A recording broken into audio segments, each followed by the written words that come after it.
Composting হলো জৈব বর্জ্য পচিয়ে প্রাকৃতিক সার বা কম্পোস্ট তৈরির একটি প্রক্রিয়া।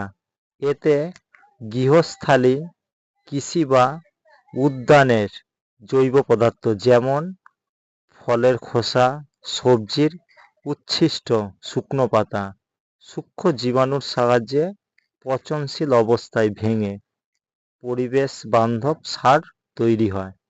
তাহলে কম্পোস্ট কি? আরেকবার বলছি, কম্পোস্টিং হলো জৈব বর্জ্য পচিয়ে প্রাকৃতিক সার বা কম্পোস্ট তৈরির একটি প্রক্রিয়া।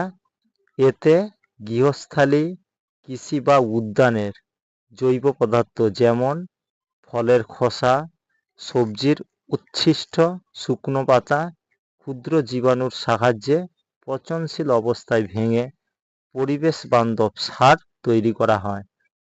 এইবারে উপকারিতাটা কি? কম্পোস্টিং এর হচ্ছে উপকারিতা: 1 নম্বর মাটির উর্বরতা বৃদ্ধি করে, 2 নম্বর পরিবেশ সংরক্ষণে সাহায্য করে, 3 নম্বর জৈব সারের চাহিদা বাড়ায়, 4 নম্বর মাটির জল ধারণ ক্ষমতা বৃদ্ধি পায়, 5 নম্বর ব্যয় সাশ্রয় হয়। যদি তোমাদের ভালো লেগে থাকে তাহলে কমেন্ট জানাবে, শেয়ার করবে এবং সাবস্ক্রাইব করতে কেউ ভুলবে না।